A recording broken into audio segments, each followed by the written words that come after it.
YouTube আর AI নিয়ে এখন যা চলছে তাতে সবার মাথা ঘুরছে। কেউ বলছে এআই ভিডিও দিয়ে লাখ লাখ টাকা আয় করা সম্ভব, আবার কারো চ্যানেল তো রাতারাতি বন্ধ হয়ে যাচ্ছে। তো আজকের এই বিশ্লেষণে আমরা ঠিক এই জটটাই ছাড়াবো। চলুন একদম গভীরে যাওয়া যাক। প্রশ্নটা খুবই সহজ, তাই না? কিন্তু এর উত্তরটা বেশ জটিল। ইউটিউবে যারা কন্টেন্ট বানান তাদের সবার মনেই এখন এই একটাই ভয়, একটাই জিজ্ঞাসা, আসল ব্যাপারটা কি? এআই ভিডিও কি মনিটাইজ হবে নাকি হবে না? চলুন এর উত্তরটা খুঁজে বের করি। আমরা ধাপে ধাপে পুরো বিষয়টা দেখব। প্রথমে বুঝব কেন এটা এত বড় একটা প্রশ্ন, তারপর শুনব ইউটিউব নিজে কি বলছে, এরপর দেখব কোনটা করা যাবে আর কোনটা যাবে না, কিছু বাস্তব উদাহরণ, সফল হওয়ার 6টা নিয়ম, আর সব শেষে জয়ের আসল ফর্মুলাটা কি। আচ্ছা, প্রথমেই বুঝতে হবে যে আমরা কিন্তু কোনো ছোটখাটো বিষয় নিয়ে কথা বলছি না। এটা শুধু কয়েকটা ভিডিও বানানো বা না বানানোর ব্যাপার নয়, এটা ক্রিয়েটর ইকোনমির ভবিষ্যতে প্রশ্ন।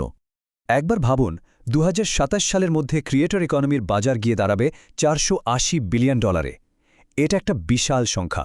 আর এত বড় একটা ইন্ডাস্ট্রিতে টাকা আয়ের নিয়মকানুন যদি ঠিকমতো না জানা থাকে তাহলে তো মুশকিল। তো চলুন এবার সরাসরি ইউটিউবের কাছেই যাই। হাজারো জল্পনা কল্পনার মধ্যে তারা নিজেরা কি বলছে সেটাই তো সবথেকে জরুরি, তাই না?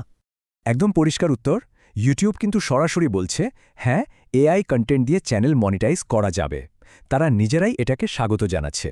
কিন্তু এখানে আসল কথাটা লুকিয়ে আছে, একটা বড় কিন্তু আছে, আর সেটাই আমাদের ভালো করে বুঝতে হবে।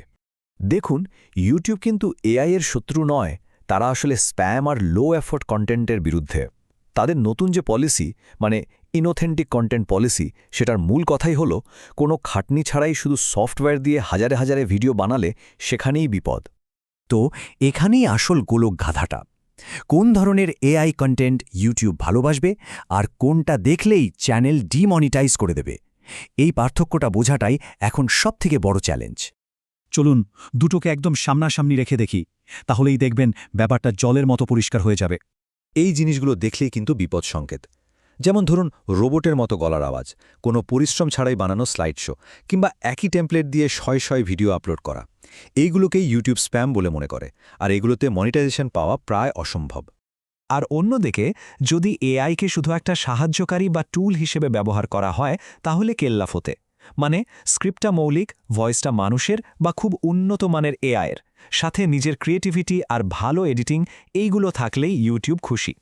অনেক তো নিয়মকানুনের কথা হলো, এবার চলুন দেখি বাস্তবে কি হচ্ছে। কয়েকটা আসল উদাহরণ দেখলেই পুরো ছবিটা আমাদের কাছে পরিষ্কার হয়ে যাবে। প্রথমে একটা ব্যর্থতার গল্প, যা থেকে অনেক কিছু শেখার আছে। ভাবুন একবার, ৮৩,০০০-এরও বেশি সাবস্ক্রাইবার ছিল এই চ্যানেলটার, কিন্তু তারা একটা বড় ভুল করে ফেলেছিল।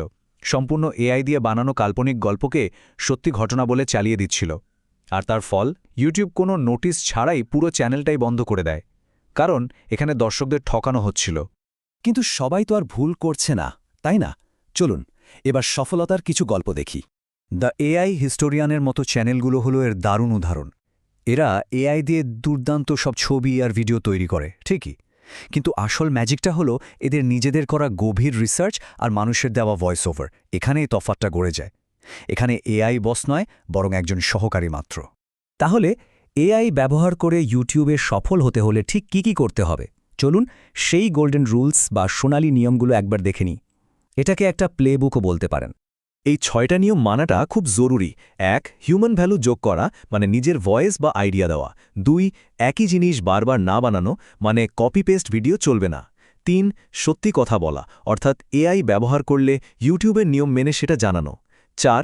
কোয়ান্টিটির থেকে কোয়ালিটির ওপর জোর দেওয়া। 5. এমন টপিক বেছে নেওয়া যা থেকে আয় বেশি হওয়ার সম্ভাবনা থাকে। আর সবশেষে এটাকে একটা দীর্ঘমেয়াদী ব্যবসা হিসাবে দেখা, কোনো রাতারাতি বড়লোক হওয়ার স্কিম হিসাবে নয়।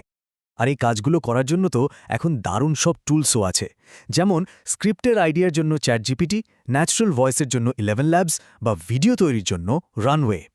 এই টুলগুলো কাজকে অনেক সহজ করে দেয়, কিন্তু মনে রাখতে হবে আসল ক্রিয়েটিভ ডিরেক্টর কিন্তু ক্রিয়েটর নিজেই। তো এত সব আলোচনার পর আমরা একদম শেষে এসে পৌঁছেছি। মূল কথাটা কি? জয়ের সূত্রটা কি? ব্যাপারটা আসলে খুব সোজা একটা ফর্মুলার মতো। নিজের ক্রিয়েটিভিটি আর তার সাথে এআইয়ের স্পিড আর ক্ষমতা, এই দুটো জিনিস যখন একসাথে মিলবে তখনই একটা সফল এবং মনিটাইজেবল ইউটিউব চ্যানেল তৈরি হবে। একটাকে ছাড়া অন্যটা কিন্তু অচল। শেষ পর্যন্ত এআই তো একটা যন্ত্র বা টুল মাত্র, তাই না? আসল কারিগর তো ক্রিয়েটর নিজেই। এখন আসল প্রশ্নটা হলো, এই অসাধারণ শক্তিশালী টুলটাকে ব্যবহার করে কি নতুন জিনিস তৈরি করা হবে, কি অসাধারণ গল্প বলা হবে? সিদ্ধান্তটা সম্পূর্ণ ক্রিয়েটরদের হাতে।